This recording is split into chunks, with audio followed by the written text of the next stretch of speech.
Bonjour, donc aujourd'hui on se retrouve pour la première vidéo d'un tout nouveau projet de chimie, un projet en plusieurs étapes, sur lequel j'ai travaillé ces vacances avec deux de mes amis, Baptiste et Cyriac, que vous voyez ici sur la photo.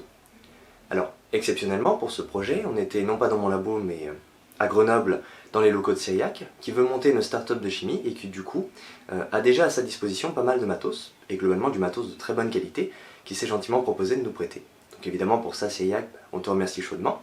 Et au passage, j'en profite pour dire que si vous cherchez du matériel de chimie un peu spécifique ou de bonne qualité, puisqu'il y a souvent des gens qui me demandent ça dans les commentaires de mes vidéos, vous pouvez toujours contacter Cyriac qui pourra peut-être vous dépanner. Je vous ai mis ses coordonnées dans la description de la vidéo. En tout cas pour nous c'était vraiment super de pouvoir bosser comme on voulait et avec tout ce dont on avait besoin. On a manqué de rien et puis chacun a pu participer un peu à différentes étapes de la synthèse. Mais on a aussi pu faire plein d'autres expériences sympas, donc autant des gros projets comme ici avec de la carboglace à moins 78 degrés, mais aussi des petites expériences classiques. Alors après je sais pas ce que je pourrais montrer, j'ai perdu quelques clips vidéo pour le montage, mais normalement on devrait pouvoir vous présenter le projet principal sur lequel on a travaillé. Donc pour le projet, l'idée c'est de partir de l'anisole, donc le méthoxybenzène, et de placer sur le cycle aromatique en para du premier méthoxy, donc à une position bien définie, un deuxième méthoxy pour fabriquer du coup le 1,4-diméthoxybenzène.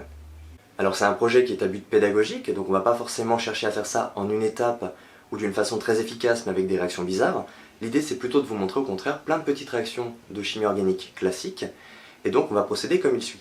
On va partir de l'anisole, le méthoxybenzène, et en un premier temps on va réaliser une nitration du cycle aromatique pour fonctionnaliser la position para du cycle d'un groupe nitro. Alors là évidemment on va se servir du fait que le groupe méthoxy qu'on a sur l'anisole est ortho-paradirecteur, ce qui veut dire qu'on va obtenir à la fois de la paranitroanisole et de l'orthonitroanisole, et on va séparer la paranitroanisole de l'orthonitroanisole qu'on aura généré comme produit secondaire. Ensuite, sur cette paranitroanisole, on va procéder à une réduction du groupe nitro en amine pour obtenir la para-anisidine, qu'on va pouvoir ensuite convertir en diazonium, donc une espèce réactive sur laquelle on peut faire de la substitution nucléophile aromatique, donc c'est ce qu'on va faire ensuite, avec comme nucléophile de l'eau pour obtenir un phénol, le paraméthoxyphénol, qui enfin, par une méthylation, donc une synthèse de Williamson avec de l'iodométhane, nous donnera le produit final, le 1,4-diméthoxybenzène. Donc voilà, ça c'est le projet, en tout cas c'est le fil synthétique qu'on avait prévu de suivre initialement. Mais quand on a commencé à travailler sur la nitration de l'anisole, on s'est vite rendu compte que ce serait un peu plus compliqué que prévu, puisque même en opérant dans des conditions très douces, donc un goutte à goutte d'acide nitrique à 60%, dans de l'anisole bien refroidi par un bain de glace avec un contrôle de la température, on a vite eu un emballement assez catastrophique qui a généré beaucoup de goudron, et on a compris qu'il faudrait changer les conditions opératoires. Donc on a essayé un petit peu tout ce qu'on pouvait, donc on a essayé un mélange sulfonitrique, on a essayé aussi d'opérer en addition inverse, mais on a souvent eu des emballements qui étaient parfois même assez spectaculaires. Ok, donc on a l'apparition d'une coloration noire. Wow! Et finalement, même au bout des 5 jours qu'on s'était laissé pour optimiser les conditions de la nitration, tout ce qu'on a réussi à obtenir, c'est un milieu réactionnel qui contenait beaucoup de goudron, et il y a eu ensuite un énorme travail de purification pour sortir quelques cristaux de paranitroanisole de ces goudrons. Donc voilà, rappelez-vous que là ce que vous allez voir c'est une ébauche de synthèse, c'est pas encore parfaitement optimisé, mais on pourra quand même vous montrer donc les différentes étapes du projet, puisqu'on est arrivé en ces quelques jours jusqu'à la para-anisidine, donc l'amine qu'on obtient par réduction du groupe nitro. Alors cela dit, avec toutes ces expérimentations qu'on a fait sur donc les conditions de la nitration, on a très vite écoulé le stock d'anisole de Cyriac et il nous a vite fallu en refaire, donc on a élargi le plan de synthèse d'une étape en amont pour partir du phénol, en synthétisant l'anisole par une synthèse de Williamson des hétéroxydes, et c'est donc ce qu'on va voir aujourd'hui. Ok, donc on va devoir resynthétiser de l'anisole, donc pour ça on va faire une synthèse de Williamson. Donc comme solvant je vais prendre de l'éthanol, je vais commencer par mettre le solvant. Donc on va bien remplir un ballon de 2 litres. Donc là je prends de l'alcool à 95, on va pas prendre un solvant particulièrement pur ou particulièrement anhydre. On va rajouter maintenant le phénol. Donc le phénol là je l'ai mis au four, je vais aller le récupérer, il doit être fondu. Donc on préchauffe un peu l'entonnoir avec lequel on va verser le phénol pour éviter que le phénol se solidifie à l'intérieur. Là j'ai déjà liquéfié le phénol partiellement au four. Donc on va pouvoir verser le phénol dans le ballon et peser la quantité qu'on veut utiliser pour la synthèse de Williamson. Voilà, donc le phénol là je l'ai liquéfié partiellement. et on va en mettre 200 grammes.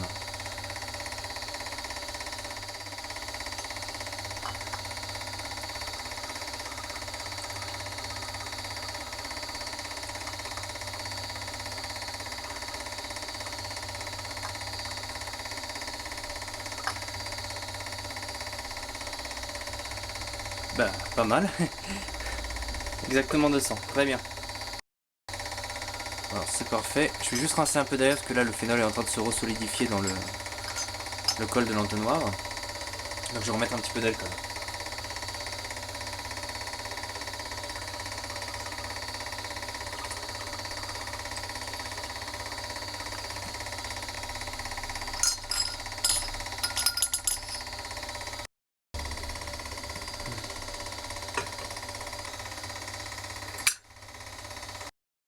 Ok, donc on va agiter un petit peu la solution alcoolique de phénol.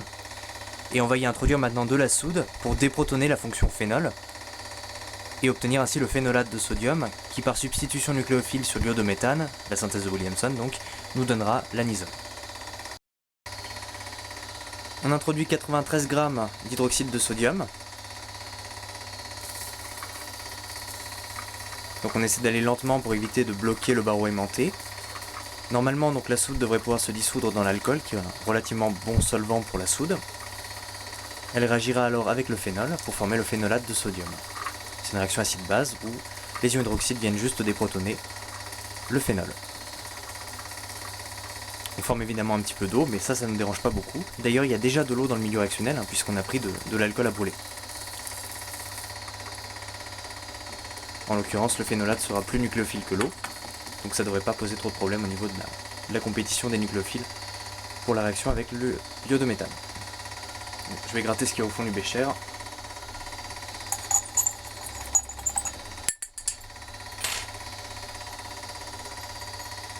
Voilà.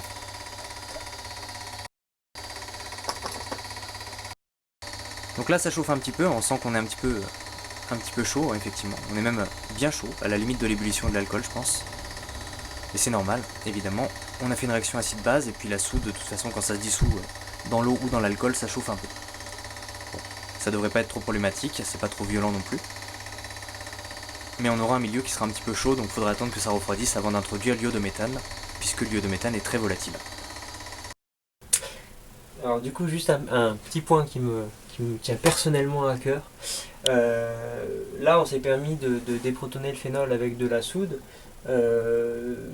C'est pas du tout nécessaire d'utiliser du sodium. Au vu des pK, le phénol on est à 10, la soude on est à 14. La constante d'équilibre, ça nous fait à peu près du 10 exposant 4. C'est largement favorable comme réaction. Ça se fait très très bien avec de la soude et il n'y a aucun souci là-dessus. Donc là ça y est, c'est dissous, on a une solution limpide de phénolate de sodium dans l'éthanol. Alors c'est un peu jauni, c'est aussi bouillant, enfin c'est vraiment bien chaud, là je me brûle. Donc on va attendre que ça refroidisse avant d'introduire l'iodométhane. Et on va activer les circuits de réfrigération de l'appareil.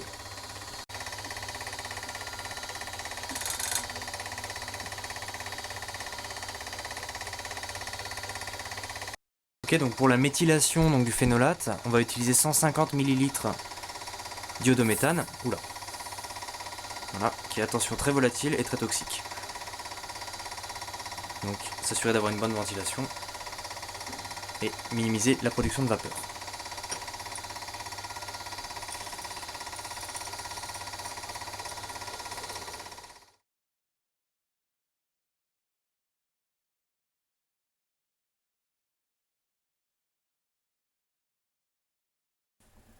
Ok, donc là notre solution alcoolique de phénolate de sodium est revenue à une température qui est un peu plus basse. Donc on va pouvoir commencer à introduire l'iodométhane dans le mélange sans craindre que celui-ci soit instantanément vaporisé et qu'il n'ait pas le temps de réagir avec le phénolate de sodium. Ok, donc allons-y, introduisons un petit peu d'iodométhane dans le milieu.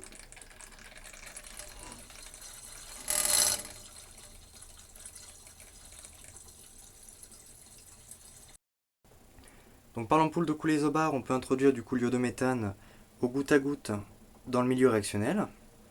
Donc il arrive dans le ballon et rencontre du coup le phénolate de sodium en solution alcoolique, où il réalise du coup une SN2 dessus, donc substitution nucléophile d'ordre 2, pour former l'anisole ainsi que de l'iodure de sodium. La réaction étant légèrement exothermique et l'iodométhane volatile, donc il peut être pertinent effectivement de placer un réfrigérant efficace, ici un Dimrot, sur le système. Et puis ça nous permettra également de chauffer à reflux à la fin de la réaction pour la pousser à son terme. Alors dans le cas où vous vous demanderiez pourquoi l'iodométhane ici est complètement orange, c'est simplement parce que la bouteille est un petit peu vieille et que la liaison carbone-iode étant très fragile, elle a tendance à se rompre sous l'effet de la lumière ou simplement voilà, par dégradation thermique et former un petit peu de diode qui en solution dans l'iodométhane donne cette coloration un petit peu orangée. Donc, tout va bien, c'est juste que l'iodométhane s'est un petit peu dégradé, mais il est normalement quand même assez bon. Donc ce qu'on fait ici, c'est une synthèse de Williamson des hétéroxydes, c'est très classique, donc c'est de la SN2. Donc juste avant, on a réalisé la déprotonation du phénol par la soude, donc l'ion hydroxyle vient juste arracher le proton donc du groupe hydroxyle du phénol, et on forme le phénolate qui est relativement stable de par la délocalisation de la charge négative sur le cycle aromatique, ce qui explique d'ailleurs que le phénol est relativement acide, on a un pKa de 10. Le phénolate qu'on forme est relativement nucléophile par l'oxygène, qui porte la charge négative, et peut réaliser du coup une attaque nucléophile sur le carbone électrophile de l'iodométhane avec perte du groupe partant, donc ion iodure, qui est un bon groupe partant, un excellent nucléofuge. On a alors donc une SN2 et on forme l'anisole, avec du coup l'ion iodure comme je vous disais, qui avec le contre-ion sodium de la soude qu'on a utilisé juste précédemment, forme du coup l'iodure de sodium qu'on va récupérer dans le milieu réactionnel à la fin.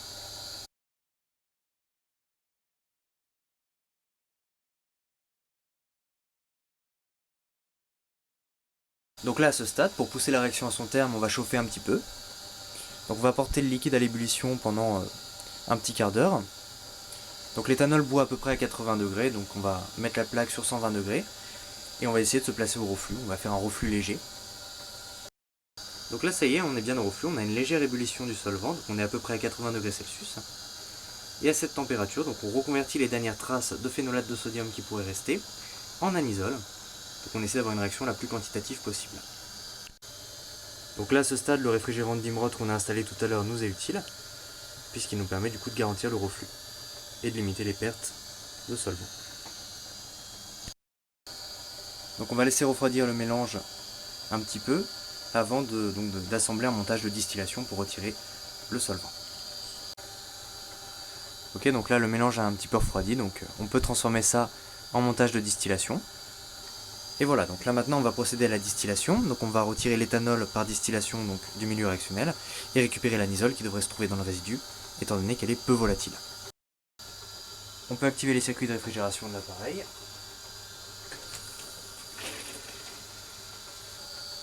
Et la plaque chauffante. Donc voilà, après une petite heure de distillation, donc on a récupéré pratiquement tout l'éthanol qu'on avait investi. Et il nous reste dans le ballon bouilleur du coup une petite quantité d'un résidu dans lequel on voit précipiter du coup un sel qui est l'iodure de sodium et dans lequel se trouve également l'anisole qui nous intéresse. Donc je vais arrêter la distillation avant qu'on commence vraiment à distiller l'anisole et on va procéder au traitement donc du résidu pour récupérer du coup notre produit.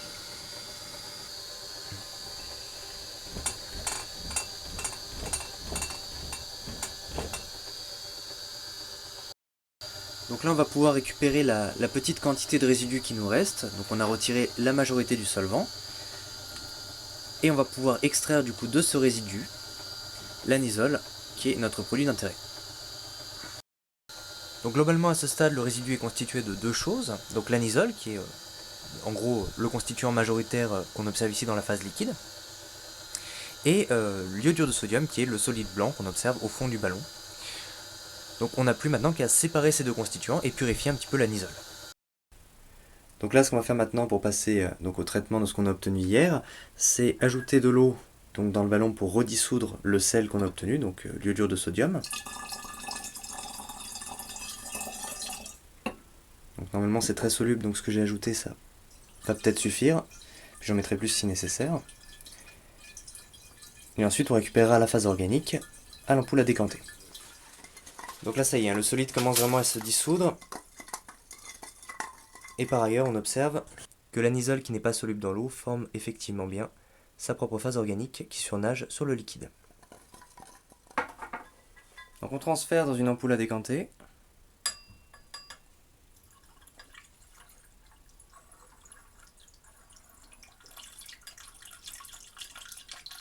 Donc là ça y est, nos deux phases sont bien séparées et on a donc l'anisole qui flotte sur la phase aqueuse d'iodure de sodium qu'on n'a plus qu'à évacuer. Alors la phase aqueuse d'iodure de sodium intéresse Cyriaque, je pense qu'il va la recycler, donc je vais la mettre dans un flacon de côté.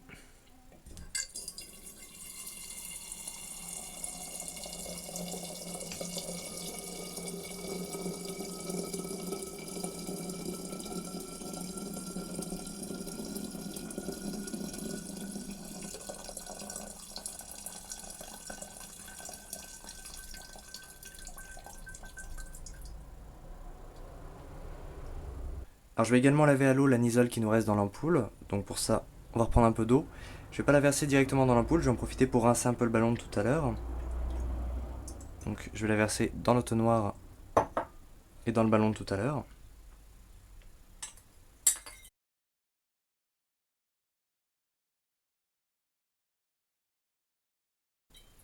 Voilà.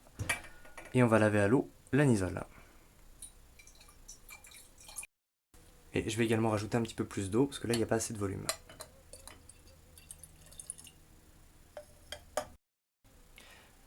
Alors l'anisole a une densité qui est assez proche de celle de l'eau, donc je vais essayer d'être délicat dans mon agitation de l'ampoule pour éviter d'avoir une émulsion.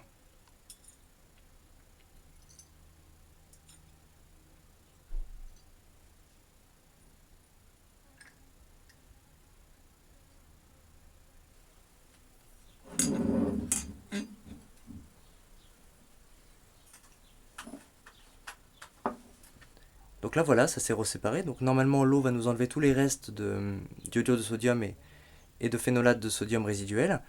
Et on va pouvoir récupérer de l'anisole qu'on n'aura plus qu'à sécher avant de la redistiller.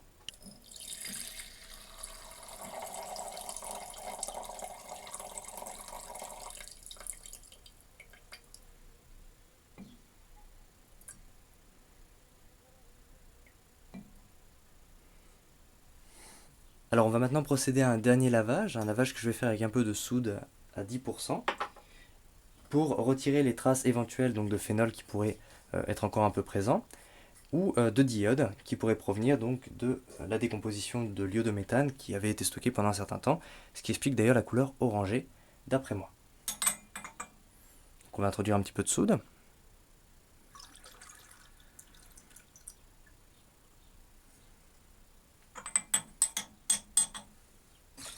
Donc là après ça me semble peu probable qu'il reste du phénol.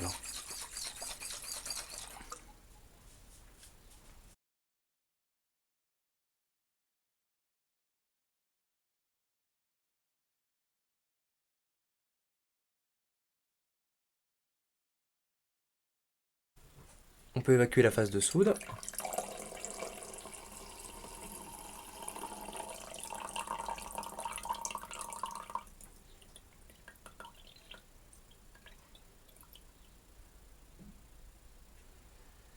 Et maintenant, Cyriaque va nous montrer comment faire un pré-séchage. Alors, on va faire un pré-séchage avant distillation pour du coup finir la purification de notre alisol. Donc pour ça, on va utiliser tout simplement de la saumure, hein, une solution saturée de chlorure de sodium, qu'on sature à chaud en général. Alors on va l'introduire à l'aide d'un entonnoir.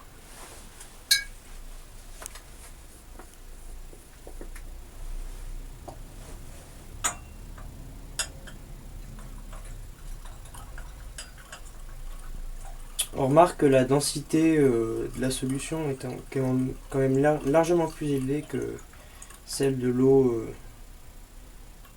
seule. On a une démixtion qui est bien plus rapide et nette que précédemment.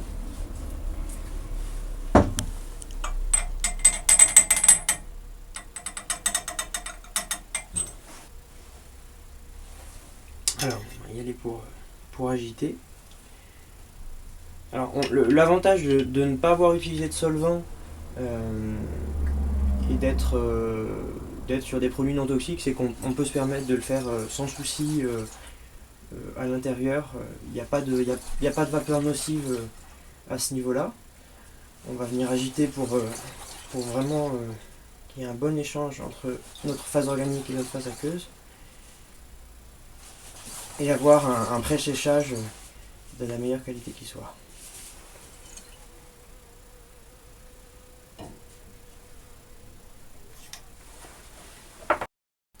Alors à ce stade, on va se permettre de faire un petit prélèvement quand même dans un vial à côté, juste quelques gouttes, pour pouvoir faire éventuellement une CCM et un indice de réfraction.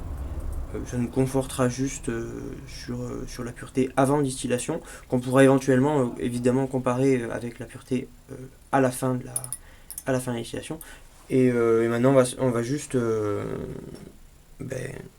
récupérer notre phase d'anisole pour pouvoir la distiller ensuite. Alors on remarque l'apparition d'une interface entre la phase organique et la phase aqueuse saumure assez large.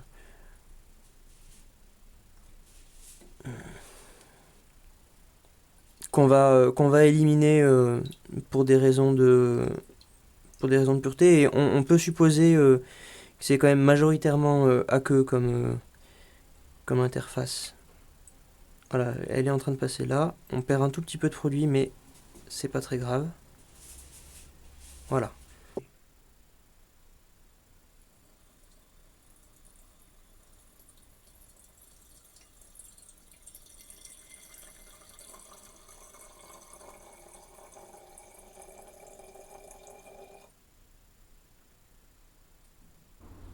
Et voilà, on a maintenant notre anisole pratiquement sèche qui n'a plus qu'à être distillée. On va quand même la peser avant de la distiller pour se faire une idée du rendement brut. Ok, donc 224 grammes pour le tout. Donc je retire la tare.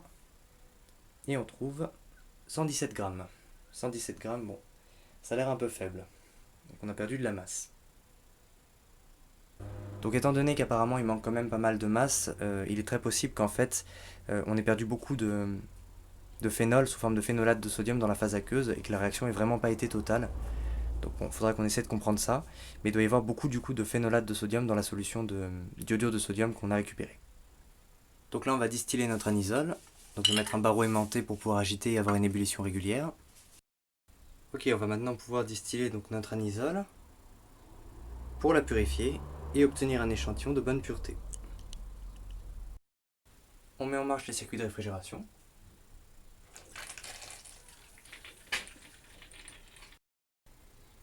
On commence à agiter et on chauffe.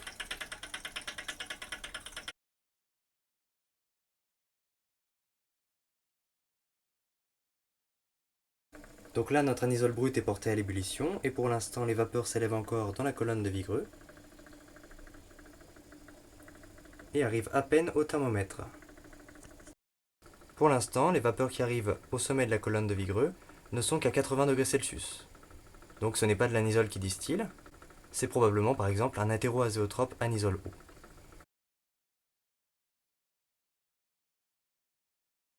On est maintenant à 150 degrés Celsius, soit seulement 4 degrés en dessous de la température d'ébullition de l'anisole.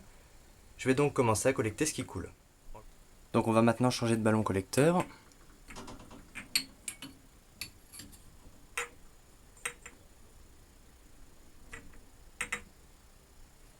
On remarque que l'anisole qu'on a collecté dans les premières gouttes de la distillation est légèrement trouble, probablement dû à la présence d'un tout petit peu d'eau qui est passé au tout début sous forme d'un hétéroazéotrope. On remarque que même si la température n'est pas exactement 154 degrés Celsius, on a un beau plateau de température, depuis un bon moment maintenant, à 150 degrés Celsius, ce qui est bon signe. Ça veut dire que la composition de ce qui distille n'évolue plus. On remarque aussi bien sûr que la couleur qu'on avait dans notre anisole brute, qui est encore présente dans le résidu, n'est plus présente dans la fraction d'anisole que l'on distille. Donc là on approche de la fin de la distillation, il nous reste dans l'Erlenmeyer un résidu qui est encore assez riche en anisole, mais qui contient toutes les impuretés colorées.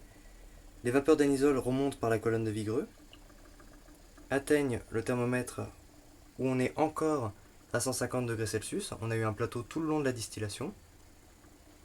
La vapeur est ensuite liquéfiée dans le réfrigérant droit, et l'anisole liquéfiée est collectée dans le ballon receveur ici.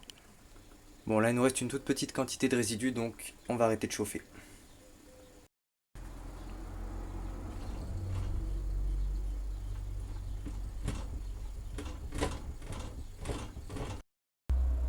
On peut maintenant récupérer notre anisole purifié. Donc la quasi-totalité de l'anisole en fait est passée d'un coup et on a obtenu une belle fraction d'anisole pure. Et toutes nos impuretés colorées sont bien restées dans l'air meilleur. Donc au final on a obtenu 104 g d'anisole relativement pure, ce qui correspond à un rendement de seulement 45%. Alors par rapport à ce rendement de 45% qui nous avait un peu déçus sur le moment, j'ai fait mes recherches et j'ai notamment regardé dans un bouquin de référence qui est le Practical Organic Chemistry de Sander Seman, où la synthèse de l'anisole est également décrite à partir de phénol et d'iodométhane, donc la même synthèse de Williamson que la nôtre. Par contre, la synthèse est réalisée dans le méthanol anhydre et non pas l'alcool ménager, donc il n'y a pas d'eau et de dénaturant, contrairement à nous. La déprotonation est faite au sodium et non pas à la soude, ce qui est plus efficace et permet de ne pas introduire d'eau dans le milieu réactionnel non plus. Le reflux dure 1 heure et non pas 20 minutes. Et ensuite, pour ce qui est des lavages à l'ampoule à décanter, sont utilisés des solvants pour ne pas perdre d'anisole en phase aqueuse et sur les parois de l'ampoule. Et malgré donc toutes ces précautions, dans le Sander Seman, on trouve un rendement de 52%, ce qui n'est finalement pas tellement plus élevé que le rendement de 45% qu'on a eu. Et pour compléter un peu ce que je dis, donc deux chaînes YouTube, celle de Nailred et celle de Gumplayer, ont également réalisé la synthèse de l'anisole, donc avec la même procédure que celle du Sander Seman, et ont eu des rendements respectivement de 55% et 53%. Donc ce qu'on voit, c'est que finalement, tous les rendements pour la synthèse de Williamson de l'anisole tournent autour de 50%, et le 45% de rendement qu'on a eu ne vient pas tellement des choix qu'on a fait quand on a établi la procédure, puisqu'on a créé nous-mêmes la procédure, mais plutôt de l'efficacité de la réaction qui n'est pas très importante, et qui tourne aux alentours de 50%. Alors la question c'est pourquoi. Déjà si vous avez des idées, n'hésitez pas à nous le faire savoir, ça nous intéresse d'avoir votre avis. Nous ce qu'on pense c'est que ça peut venir éventuellement du fait que le phénolate, l'ion phénolate, c'est pas forcément un très bon nucléophile. Déjà parce que c'est gros, un phénol c'est assez encombrant. Et puis aussi parce que la charge négative est délocalisée sur le cycle aromatique, donc ça atténue un petit peu le pouvoir nucléophile de l'ion phénolate. Ensuite, il y a également le choix du solvant, autant dans notre cas que dans le Sander Seman, puisque dans les deux cas on utilise des alcools ou des milieux en général qui sont très protiques, et c'est pas forcément le meilleur choix à faire quand on doit faire de la SN2. En général, en SN2, ce qu'on fait, c'est qu'on choisit des solvants qui sont assez polaires, comme du DMSO ou du DMF, parce qu'il faut quand même dissoudre les ions. Là, on a des ions sodium, des ions phénolates, des ions iodures, et il faut bien dissoudre tout ça. Ça ne marcherait pas dans le cyclohexane. Mais on choisit quand même des milieux qui sont aprotiques, pour des raisons cinétiques. Quand on a un milieu qui est très protique et qu'on fait de la SN2, on tend à avoir des réactions qui sont plus lentes ou moins efficaces. Et c'est pour ça qu'on choisit généralement de faire ça dans le DMSO ou le DMF. Donc c'est peut-être ce qu'on fera justement avec Alexandre quand on arrivera à la dernière étape du projet, donc la synthèse du 1,4-diméthoxybenzène à partir du 4-méthoxyphénol, qui est également une synthèse de Williamson, et ça nous permettra peut-être de conclure en plus sur les causes du faible rendement qu'on a eu sur la synthèse de Williamson qu'on a faite aujourd'hui. Donc la prochaine fois qu'on se retrouvera du coup ce sera pour la nitration de l'anisole, et on fabriquera de la para-nitroanisole qu'on pourra ensuite réduire en para-anisidine.